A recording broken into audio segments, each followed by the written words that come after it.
प्रेरक कहानी एक बुद्ध और चक्षुपाल। एक बार भगवान बुद्ध जेतवन विहार में रह रहे थे। भिक्षु चक्षुपाल भगवान से मिलने के लिए आए थे। उनके आगमन के साथ उनकी दिनचर्या, व्यवहार और गुणों की चर्चा भी हुई। भिक्षु चक्षुपाल अंधे थे। एक दिन विहार के कुछ भिक्षुओं ने कुछ मरे हुए कीड़ों को चक्षुपाल की कुटी के बाहर पाया और उन्होंने चक्षुपाल की निंदा करनी शुरू कर दी कि उन्होंने इन जीवित प्राणियों की हत्या की। भगवान बुद्ध ने निंदा कर रहे उन भिक्षुओं को बुलाया और पूछा कि क्या तुमने भिक्षु को कीड़े मारते हुए देखा है?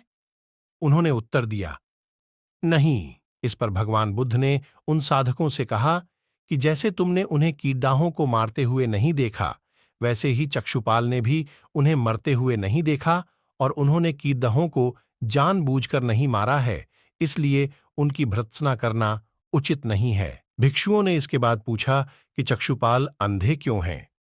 उन्होंने इस जन्म में अथवा पिछले जन्म में क्या पाप किए?